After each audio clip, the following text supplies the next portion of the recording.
من يهده الله فلا مضل له ومن يضلل فلا هادي له وأشهد أن لا إله إلا الله وحده لا شريك له وأشهد أن محمدا عبده ورسوله اللهم صل على محمد وعلى آل محمد كما صليت على إبراهيم وعلى آل إبراهيم إنك حميد مجيد اللهم بارك على محمد وعلى آل محمد كما باركت على إبراهيم وعلى آل إبراهيم إنك حميد مجيد رب اشرح لي صدري ويسر لي أمري واحلل عقدة من لساني يفقهوا قولي سبحانك لا علم لنا إلا ما علمتنا إنك أنت العليم الحكيم أما بعد فإن خير الحديث كتاب الله وخير الهدي هدي محمد صلى الله عليه وسلم وشر الأمور محدثاتها وكل محدثة بدعة وكل بدعة ضلالة وكل ضلالة في النار فأعوذ بالله من الشيطان الرجيم بسم الله الرحمن الرحيم قال الله تعالى في القرآن المجيد الحمد لله الذي أنزل على عبده الكتاب ولم يجعل له عوجا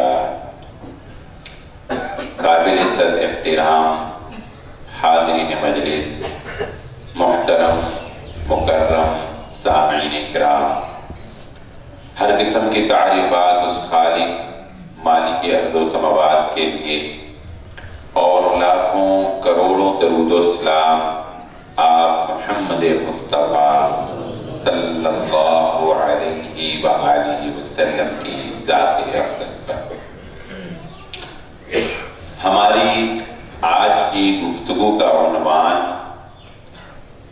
تقویٰ کی وہ عظیم مثالیں ہوگا جو ہمارے اسلاف، ہمارے اکابرین، صحابہ اکرام، تابعین یا تبع تابعین کے اندر پایا جاتا تھا۔ بلا شبہ ان واقعات کو سننے کے بعد ہم جس دور میں زندگی گزار رہے ہیں حیرانگی ہوتی ہے، بلکہ بسا اوقات یہ گمان ہوتا ہے کہ شاید یہ قصے کہانیاں ہی ہیں، ایسا ممکن نہیں۔ اس حد تک بھی کوئی انسان خشیت الہی کے اندر،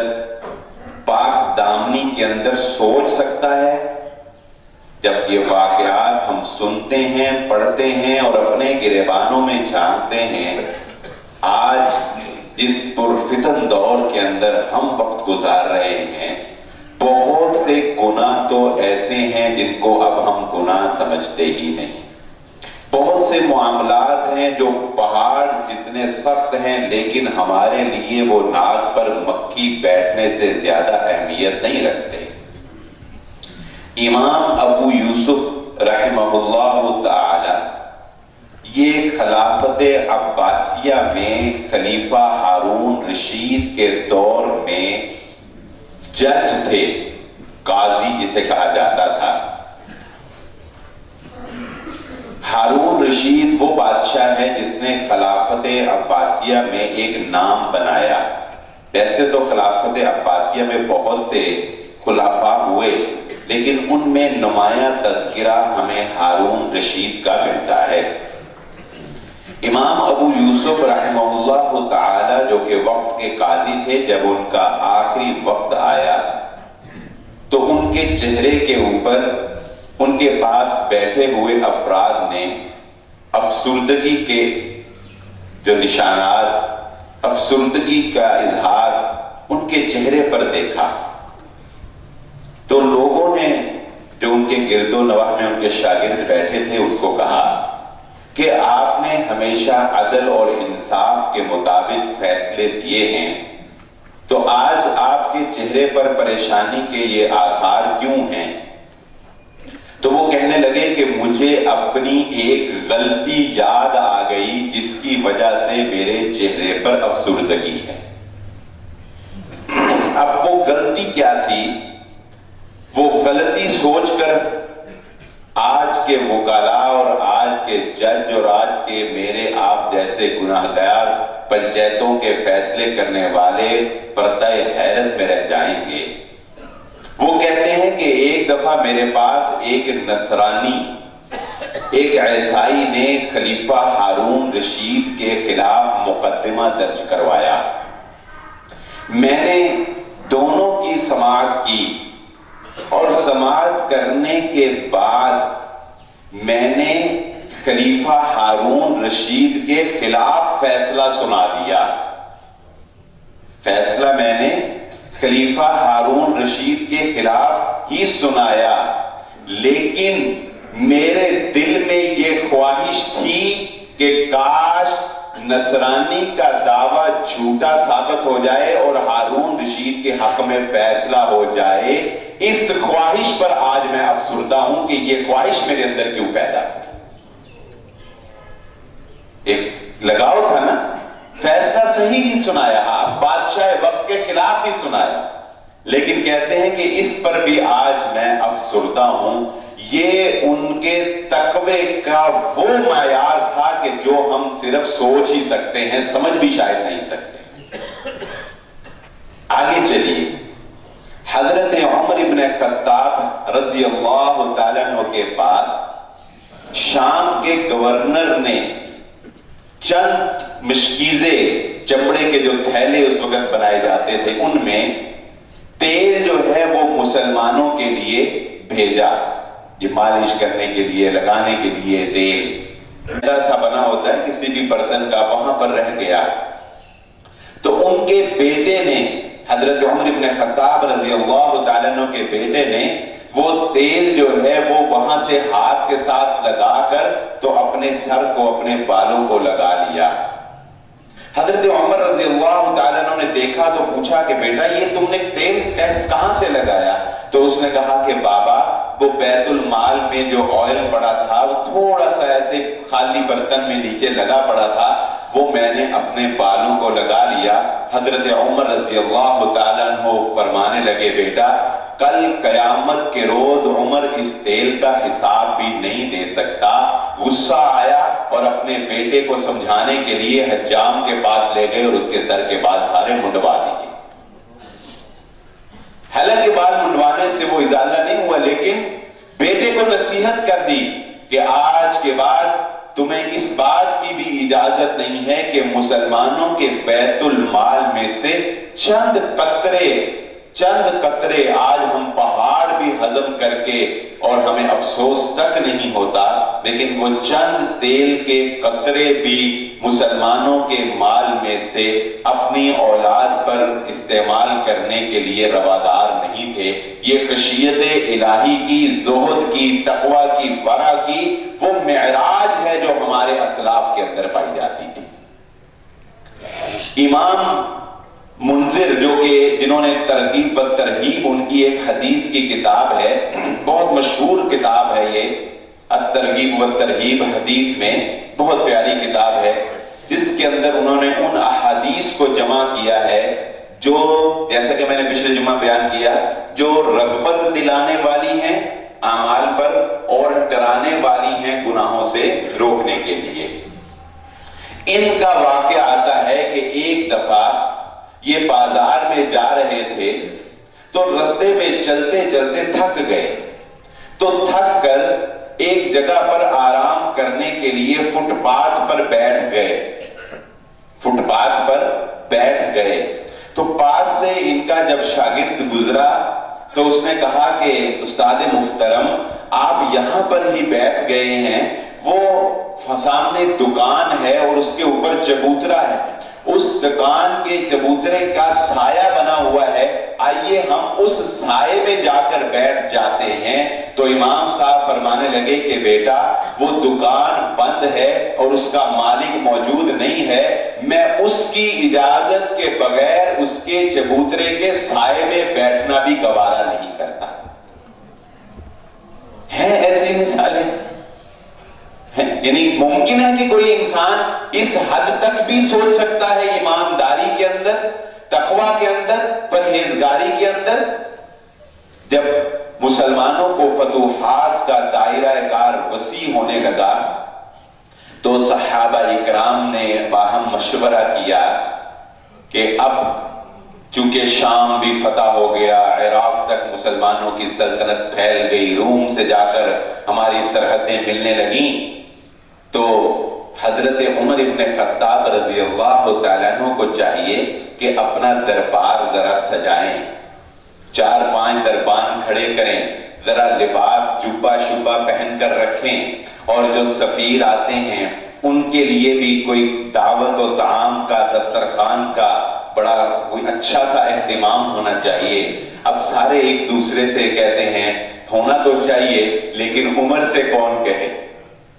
ہونا تو چاہیے لیکن عمر سے کون کہے۔ تو ہم پھر فیصلہ یہ کیا کہ اچھا چلو ایسا کرتے ہیں، باپ کے دل میں نا بیٹی سے بڑی محبت ہوتی ہے، بیٹی کو کچھ نہیں کہتا باپ، بیٹی سے محبت کی وجہ سے بہت سی باتوں سے باپ چشم پوشی کر جاتے ہیں۔ تو فیصلہ یہ ہوا کہ حضرت حفصہ رضی اللہ تعالیٰ عنہ کو کہتے ہیں وہ اپنے بابا سے کہیں۔ تو حضرت حفصہ رضی اللہ تعالیٰ عنہ اپنے باپ حضرت عمر ابن خطاب رضی اللہ تعالیٰ عنہ کے پاس آتی ہیں اور آ کر کہتی ہیں کہ بابا ہم تمام لوگ یہ چاہتے ہیں کہ آپ اب ذرا اپنے ٹھاٹ باٹ میں اضافہ کریں، اپنا ایک دربار سجائیں، اپنے اوپر ایک جبہ پہنیں اور اچھا دسترخوان سجائیں۔ تو حضرت عمر رضی اللہ تعالیٰ عنہ نے اپنی بیٹی کو چپ کراتے ہوئے کہا حفصہ اے میری بیٹی، میں تجھے قسم دے کر پوچھتا ہوں، بتا کیا تو نے وہ وقت نہیں دیکھا کہ محمد الرسول اللہ صلی اللہ علیہ وآلہ وسلم کے گھر 3 راتیں کھانے کے لیے کچھ نہیں ہوتا تھا، حتیٰ کہ 3 دن گزر جاتے تھے، کیا تو نے وہ وقت نہیں دیکھا؟ بیٹی نے سر جھکا لیا۔ عمر ابن خطاب رضی اللہ تعالیٰ عنہ کی آنکھوں سے آنسو جاری ہو گئے اور کہنے لگے بیٹی کیا تجھے وہ وقت یاد نہیں ہے کہ کائنات کے امام محمد الرسول اللہ صلی اللہ علیہ وآلہ وسلم کے پاس وہ وقت بھی تھا کہ ایک لباس ہوا کرتا تھا، جب آپ وہ لباس دھو لیا کرتے تھے تو اس کے خشک ہونے کا انتظار کرتے تھے، یہاں تک کہ وہ خشک ہوتا تھا تو آپ نماز کے لیے باہر آتے تھے کیونکہ آپ کے پاس دوسرا لباس زیب تن کرنے کے لیے نہیں تھا۔ ان ساری باتوں کو یاد رکھتے ہوئے تم کیسے کہہ سکتی ہو کہ عمر اپنا دربار سجا لے؟ بیٹی کی زبان بھی چپ ہو گئی اور عمر ابن خطاب رضی اللہ تعالیٰ عنہ نے زندگی گزار دی مگر شان و شوکت اور ٹھاٹ باٹ کو کبھی بھی اپنے قریب نہیں آنے دیا۔ وہ زہد، ورع اور تقوی کی عظیم پیکر بن کے دکھایا۔ یہ تقوی اور یہ تو اس حد تک اہمیت کا حامل ہے، یاد رکھیے کہ یہ تو جیسا کہ امام ابو یوسف کا بھی آپ نے واقعہ سنا نا کہ ان لوگوں نے تو نیتوں پر بھی اپنی گرفت کی ہے کہ ہماری نیت جو ہے وہ کہیں نہ بدل جائے، اور یہ نیت کا بدل جانا اس بارے میں بھی آپ نے بہت سے واقعات اور حکایات سنی ہوں گی۔ محمود غزنوی کا وہ مشہور واقعہ جب اس نے ایاز کو اپنا غلام رکھا تو ایاز کو اس نے کس وجہ سے اپنا غلام بنایا تھا اور اپنے قریب کیا تھا کہ جب محمود غزنوی ایک اناروں کے باغ پر سے گزر رہا تھا تو ایاز جو بعد میں اس کا غلام بنا اس واقعے کے بعد، وہ اس وقت وہاں پر مالی تھا۔ تو محمود غزنوی نے اس کو کہا ایاز کو کہ جاؤ میرے لیے کوئی جوس انار کے اندر سے ایک گلاس میں اس کا جوس نکال کر لے کے آؤ ایک انار کا۔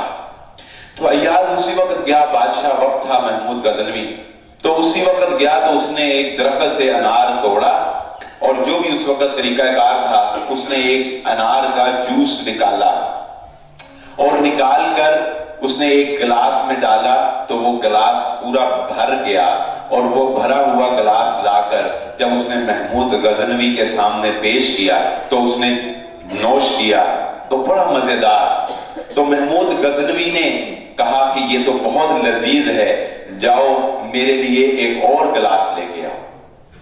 میرے لیے ایک اور گلاس لے کے آؤ۔ تو ایاز بھاگتا ہوا پھر گیا اور اسی درخت کے اسی پھل پہ ایک دوسرا انار اس نے توڑا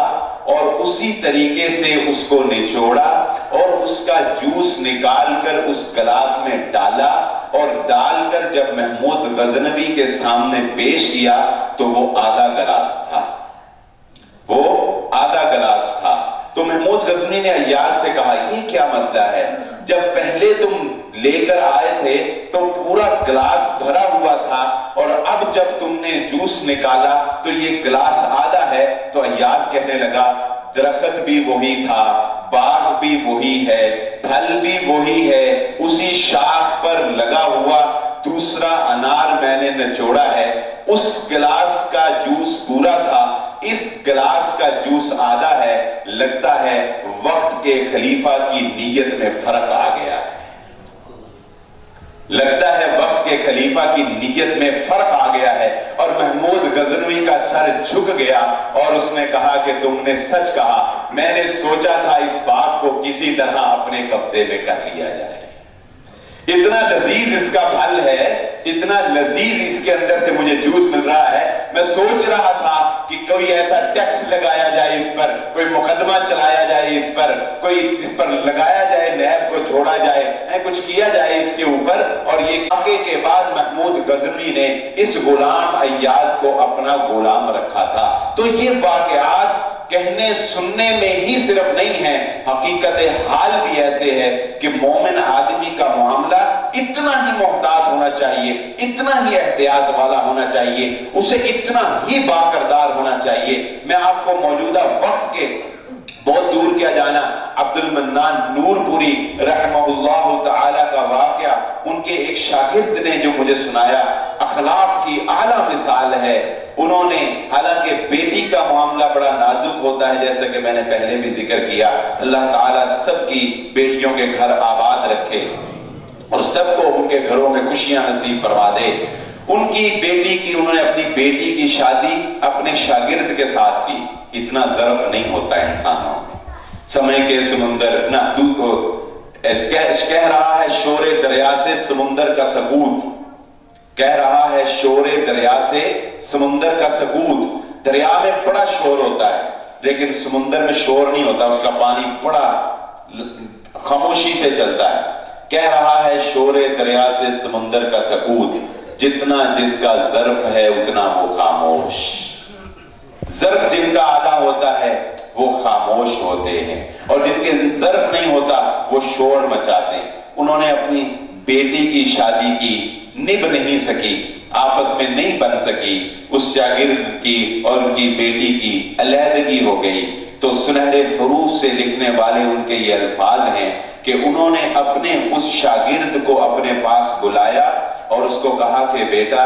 میرے اور تمہارے درمیان 3 رشتے تھے، ایک تم میرے مسلمان بھائی تھے، دوسرا تم میرے شاگرد تھے، تیسرا تم میرے داماد تھے۔ میرا اور تمہارا ایک رشتہ ختم ہو گیا، ان 2 رشتوں کی وجہ سے ہمیں ملتے رہنا چاہیے۔ بتائیے کیا عقل میں آتی ہے یہ بات کہ ایک بیٹی کا باپ اتنا رحم دل، اتنا اعلیٰ ظرف اور اتنا تقوی اور زہد کے اندر اس معیار تک پہنچ سکتا ہے؟ ہاں پہنچ سکتا ہے۔ وہ جن کے دل کے اندر رب کی خشیت ہوتی ہے، وہ جن کے اندر اللہ کا خوف ہوتا ہے، یقیناً وہ اسی اعلیٰ معیار کے حامل ہوتے ہیں۔ امام احمد ابن حنبل رحمہ اللہ تعالی کے پاس ایک عورت آئی، امام صاحب کا بیٹا پاس موجود ہے۔ وہ عورت چرخہ کاٹتی تھی، روئی کے ساتھ چرخہ کاٹتی تھی، دھاگا بناتی تھی گھر میں۔ اب وہ مسئلہ فتویٰ کیا پوچھنے آئی ہے، ذرا اندازہ کیجئے کہ لوگوں کو رزق حلال کی کس قدر خواہش ہوا کرتی تھی۔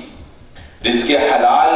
ان کے نزدیک کتنا اہم ہوا کرتا تھا اور کس گہرائی میں جا کر وہ سوچا کرتے تھے۔ اب امام صاحب اپنی مسند پر بیٹھے ہیں اور وہ عورت فتویٰ لینے کے لیے آئی ہے، اور مسئلہ کیا پوچھتی ہے؟ کہتی ہے امام صاحب میں ایک ایسی خاتون ہوں جو چرخہ کاٹ کر اپنا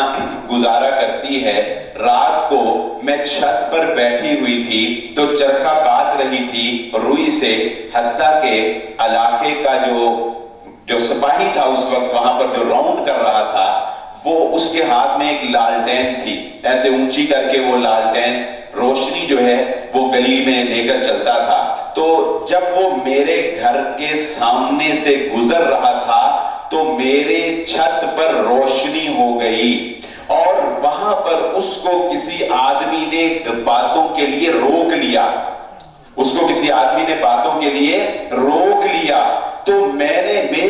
روشنی وہاں پر کھڑی رہی، تو میرے دل میں یہ خیال آیا کہ روشنی تیز ہو گئی ہے تو مجھے کام کی سپیڈ تیز کرنی چاہیے، جتنی دیر یہ روشنی ہے اس سے فائدہ اٹھا کر میں جلدی جلدی چرخہ کاٹ لوں۔ تو اس کے کھڑے کھڑے وہ 15 منٹ 20 منٹ جتنی دیر بھی کھڑا ہوا، میں نے جلدی جلدی جو ہے وہ چرخہ کاٹا، اور اس روشنی سے میں نے فائدہ اٹھا لیا اور میں نے پروڈکشن تیز کر لی، زیادہ بنا لیا دھاگا۔ لیکن صبح مجھے یقین نہیں آیا، چین نہیں آیا کہ کیا میری کمائی حلال رہی یا اس میں وہ روشنی کا عنصر شامل ہو گیا۔ آپ مجھے یہ بتا دیجئے کہ اس روشنی پر میرا حق نہیں تھا، میں نے اس کی اجازت کے بغیر، وہ بیت المال کا مال تھا، میں نے اس کی اجازت کے بغیر اس روشنی میں اپنا چرخہ کاٹتے ہوئے دھاگا زیادہ بنا لیا، میں اس دھاگے کا کیا کروں؟ امام صاحب بھی اس کے اس تقوی پر حیران ہو گئے، اور امام صاحب نے کہا تمہیں چاہیے کہ وہ سارا کاٹا ہوا دھاگا جو ہے وہ صدقہ کرو۔ بیٹا بھی حیران ہو کر کہنے لگا کہ بابا یہ سوال، یہ جواب بنتا نہیں تھا، اس کا جواب تو یہ بھی ہو سکتا تھا کہ جتنی دیر وہ روشنی میں کاٹا جو دھاگا تھا صرف اتنا صدقہ کر دیا جاتا، باقی تو رکھا جاتا، لیکن اس عورت کا تقوی اس بات کا تقاضا کرتا تھا کہ وہ سارا ہی صدقہ کر دیا جائے۔ اس قدر اعلیٰ معیار، اس قدر اعلیٰ اخلاق، اور اللہ رب العزت کی ذات کے اوپر اس قدر یقین کامل، اور دنیا کی محبت، دنیا کی مال و دولت، دنیا کی شان و شوکت، دنیا کی جاہ و جلال کی ذرہ برابر بھی بقعت جو ہے وہ ان کے اندر نہیں تھی۔ امام یہ عطا اللہ شاہ بخاری رحمہ اللہ تعالی جو ختم نبوت کے حامل ہے، ان کا یہ واقعہ ان کے کئی شاگردوں سے آپ کو سننے کو ملے گا کہ جب ان کے پاس امام کے ایک شاگرد زین العابدین جو فیصل آباد کے تھے، وہ ایک مل والے، بڑے پیارے الفاظ ہیں، شارٹلی سناتا ہوں، بڑے پیارے الفاظ ہیں، علماء کی باتیں، علماء کا ظرف دور ہے، تو انہوں نے ایک مل والے کو دعوت دی اور کہا کہ چلیں آج آپ کو شاہ صاحب سے ملا کر لاتے ہیں۔ تو وہ خود کہتے ہیں کہ جب میں گیا تو شاہ صاحب اپنے شاگردوں کے ساتھ گفتگو میں محو تھے، تو میں گیا اور میں نے جا کے کہا کہ شاہ صاحب یہ فلاں مل والے آئے ہیں، ان کی ایسے ایسے ملیں ہیں۔ تو شاہ صاحب نے وعلیکم السلام کہا اور کوئی زیادہ توجہ نہیں کی،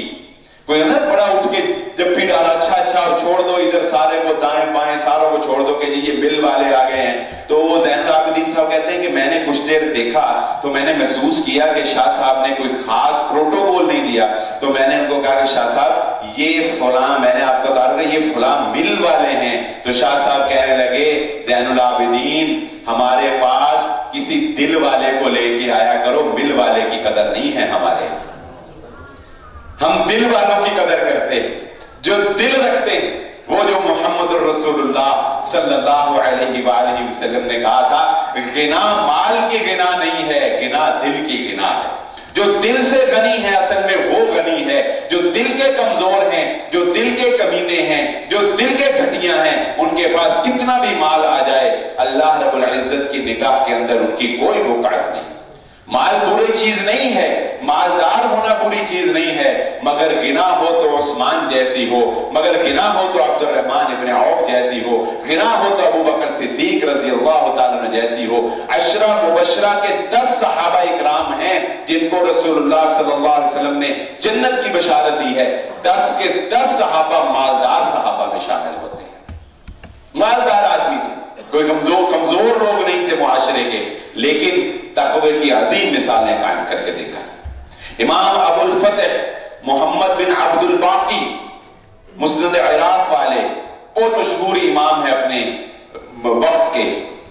وہ ایک اپنا خود واقعہ جو ہے وہ بیان کرتے ہیں۔ جب انسان اللہ پر یقین کر کے دنیا سے بے راغب ہوتا ہے تو اللہ رب العزت اس کی مدد کس طرح فرماتے ہیں۔ وہ کہتے ہیں کہ میں ایک دفعہ انتہائی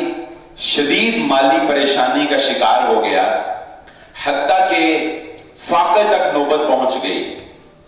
مکہ مکرمہ کے اندر کہتے ہیں کہ میں اس وقت قیام پذیر تھا، تو جب بھوک نے زیادہ ستایا تو رات کے وقت میں باہر نکلا تو مجھے ایک تھیلی ملی۔ میں نے وہ تھیلی اٹھائی، دیکھا تو اس کے اندر ایک ہار تھا، موتیوں کا قیمتی ہار۔ کہتے ہیں کہ وہ میں اپنے پاس رکھا، میں گھر آ گیا تو مجھے اگلے دن منادی ہوتی ہوئی سنائی دی کہ یہاں پر ایک شخص کا ہار گم ہو گیا ہے تھیلی کے اندر، اگر کسی کے پاس ہو تو وہ اطلاع دے، اسے 500 دینار بھی بطور انعام بھی دیے جائیں گے۔ تو وہ کہتے ہیں کہ میں نے جب اعلان سنا تو میں باہر نکلا اور میں نے کہا کہ کون ہے اس کا مالک؟ تو انہوں نے بلایا، مالک میرے پاس آیا، میں نے اس سے نشانیاں پوچھی، اس نے ساری نشانیاں درست بتا دی، میں نے وہ ہار جو ہے وہ اس کے حوالے کر دیا۔ اس نے 500 دینار مجھے دینا چاہا، لیکن میرا ظرف یہ گوارا نہ کر سکا کہ میں نے کوئی محنت نہیں کی، میں نے اس کے ساتھ کوئی تجارت نہیں کی، میں نے کوئی لین دین نہیں کیا، یہ چیز مجھے ملی، یہ اس کا حقدار تھا، میں نے اس کو دینی ہی دینی تھی، میں نے وہ 500 دینار باوجود فاقہ کشی کے لینے سے انکار کر دیا، باوجود فاقہ کشی کے لینے سے انکار کر دیا۔ یہ آسان نہیں ہے، آسان ہم تو نہ بھی بنتے ہوں تو 2 4 5 مفتیوں سے پوچھ کے فتویٰ بنا ہی لیتے ہیں کہ یہ اپنا بنتا ہی ہے، ایک سے نہ بات بنے تو دوسرے سے نہ بنے تو تیسرے سے، وہ چوتھا کوئی نہ کوئی راستہ کسی کتاب سے نکال کر لا ہی دیتا ہے، ہاں ٹھیک ہے کوئی نہیں لپیٹ لے تو خیر ہے تیری کوئی بات نہیں۔ کہتے ہیں کہ پھر مجھے مکہ سے سفر کرنے کا موقع ملا تو میں نے ارادہ کیا کہ یہاں باہر نکلتا ہوں، کہیں جا کر مزدوری کرتا ہوں، تو میں نے مکہ سے رخت سفر باندھا اور میں کشتی میں سوار ہوا تو راستے میں طوفان آیا اور ہمیں منزل پر پہنچنے سے پہلے ہی کشتی جو ہے وہ ایک اور جزیرہ، ایک چھوٹا سا ایک علاقہ، وہاں پر ہمیں وہ کشتی جو ہے وہ اتارنی پڑ گئی۔ کہتے ہیں کہ جب میں وہاں پر گیا تو وہ علاقہ سارا مسلمانوں کا تھا، وہ ایک مسلمانوں کا گاؤں تھا، تو میں وہاں پر گیا، ہم نے جا کر مسجد ڈھونڈی، مسجد میں نے پناہ لی، لوگوں کو جب میرے بارے میں گفتگو ہوئی، میں نے ان کو علم کی باتیں بتائیں، میں نے ان کو امامت کروائی، قرآن سنایا، تو چند ہی دنوں میں لوگ میرے معتقد ہو گئے۔ اتنا بڑا عالم انہوں نے کبھی دیکھا نہیں تھا، کبھی سنا نہیں تھا علم کی باتیں، تو انہوں نے مجھے اپنی مسجد کے اندر بطور امام جو ہے وہ مقرر کر لیا کہ ٹھیک ہے تو ہماری مسجد کے اندر امام بن جاؤ۔ کہتے ہیں کہ میں ان کا امام بھی بن گیا اور میں نے وہاں پر عزت بھی بڑی پالی۔ تو کچھ دنوں کے بعد، کچھ 1 ماہ 1.5 ماہ کے بعد، اہل علاقہ جو تھے ان کے بزرگوار وہ میرے پاس آئے اور مجھے آ کر کہنے لگے کہ دیکھیں ہمارے یہاں پر ایک یتیم بچی ہے، اس کا باپ جو ہے وہ فوت ہو گیا ہے اور وہ اس کو کسی نیک انسان، اچھے انسان کی ضرورت ہے، اور آپ کا بھی یہاں پر کوئی گھر بار کوئی دیار نہیں ہے، تو ہم یہ چاہتے ہیں کہ آپ اس کے ساتھ نکاح کر لیں۔ تو وہ امام صاحب کہتے ہیں عبد الباقی کہ میں نے کہا ٹھیک ہے، میں رضامندی کا اظہار کیا کہ چلو مجھے بھی ٹھکانہ مل جائے گا اس علاقے میں بھی اپنی زندگی ادھر ہی گزار لوں گا۔ تو قصہ مختصر کہ اس لڑکی کے ساتھ جس کا باپ کچھ ماہ پہلے فوت ہوا تھا، وہ کہتے ہیں کہ میری شادی ہو گئی اور یہ دیکھ کر میں حیران رہ گیا کہ جب مجھے اپنی بیوی کے ساتھ پہلی خلوت میسر آئی تو وہ ہار اس کے گلے میں پہنا ہوا تھا، وہ ہار اس کے گلے میں پہنا ہوا تھا۔ اور وہ کہتے ہیں کہ آج میرے پاس جتنی بھی دولت ہے وہ اس ایک ہار کی وجہ سے ہے۔ اس وقت لالچ نہیں کی، اس وقت طمع نہیں کی، اس وقت حرص نہیں کی، اس کو دبا جاتے، اس کو چھپا جاتے تو وہ بے برکتہ ہوتا، وہ بے برکتہ ہوتا، وہ عارضی ہوتا۔ لیکن اس وقت ہمت، حوصلہ دکھایا، ظرف دکھایا، حلال کو ترجیح دی، حرام کو پسے پش پھینک دیا، اللہ رب العزت نے حلال طریقے سے وہ عطا کر دی۔ حضرت علی رضی اللہ تعالیٰ کے بارے میں ایک واقعہ آتا ہے، میں نے یہ پڑھا نہیں، یہ ابھی تک جتنے واقعے بیان کیے یہ تو میں پڑھ کے آیا تھا کتابوں میں، یہ میں نے پڑھا نہیں کہیں، ایسے ہی ابھی میرے ذہن میں آ گیا، سنا تھا کہیں، تو آپ کو سنا دیتا ہوں واقعہ، ایک حکایت ہی چلے سمجھ لیجئے لیکن ہے بات نصیحت آموز۔ کہتے ہیں کہ حضرت علی رضی اللہ تعالیٰ عنہ، ویسے حضرت علی رضی اللہ تعالیٰ عنہ سے لوگوں نے بڑی باتیں ایسے بھی منسوخ کی ہوئی، جس کا کوئی نہیں نہ ملتا وہ کہتے ہیں حضرت علی کا قول ہے، جس بات کو کوئی نہیں ملتا کہتے ہیں حضرت علی کا قول۔ چلیں خیر، حضرت علی رضی اللہ تعالیٰ کے بارے میں ایک حکایت سمجھ لیجئے کہ آتی ہے کہ وہ ایک دفعہ اپنے گھوڑے کے اوپر سوار ہو کے جا رہے تھے تو راستے میں نماز کا وقت ہو گیا، راستے میں نماز کا وقت ہو، تو حضرت علی رضی اللہ تعالیٰ نے سوچا کہ چلو یہاں کہیں میں کوئی مسافر خانہ دیکھتا ہوں تو وہاں پر تھوڑی دیر آرام کرتا ہوں اور یہاں پر جو ہے وہ بھی جو ہے نماز بھی پڑھ لوں۔ تو کہتے ہیں کہ حضرت علی رضی اللہ تعالیٰ نے مسافر خانے کے باہر جب اپنا گھوڑا کھڑا کیا تو وہاں ایک آدمی کھڑا تھا، تو حضرت علی رضی اللہ تعالیٰ نے اس کو کہا کہ یہ میرا گھوڑا ہے اور یہ اس کے اوپر زرہ ہے، تو تم اس کا دھیان رکھنا، تم اس کا خیال رکھنا۔ تو حضرت علی رضی اللہ تعالیٰ نے اس کو کہہ کر مسافر خانے میں چلے گئے۔ تو حضرت علی رضی اللہ تعالیٰ نے جب نماز پڑھی، اپنا آرام کیا، جب باہر آئے تو گھوڑا تو موجود تھا لیکن اس کے اوپر وہ زرہ نہیں تھی، وہ اس نے چوری کر لی، وہ زرہ چوری کر کے نکل گیا، یعنی جس کو محافظ بنایا تھا وہی چور بن گیا، تو چوری کر گیا۔ حضرت علی رضی اللہ تعالیٰ نے دائیں بائیں دیکھا، خیر لوگوں سے پوچھا کہ بازار کہاں ہے، کہ چلو اب میں گھوڑے کے اوپر زرہ رکھنے کے لیے بازار سے کوئی نئی زرہ رکھتا ہوں اور آگے چلتا ہوں۔ لوگوں نے بتایا کہ فلاں جگہ پہ آپ چلے جائیں، وہاں پر بازار ہے۔ تو حضرت علی رضی اللہ تعالیٰ عنہ جب بازار گئے تو ان کی وہی زرہ جو ہے وہ 3 درہم میں بازار میں ایک شخص فروخت کر رہا ہے، 3 درہم میں ایک شخص جو ہے وہ بازار میں فروخت کر رہا ہے۔ حضرت علی رضی اللہ تعالیٰ نے اس کو کہا کتنے کی، اس نے کہا جی 3 درہم کی۔ تو حضرت علی رضی اللہ تعالیٰ نے اس سے پوچھا کہ یہ بتاؤ کہ یہ تم نے کہاں سے لی ہے، یہ تم نے کہاں سے لی ہے؟ اس نے کہا جی بات یہ ہے، سچ ہے کہ ابھی ابھی آپ سے کچھ دیر پہلے میں نے یہ 2 درہم کی خریدی ہے،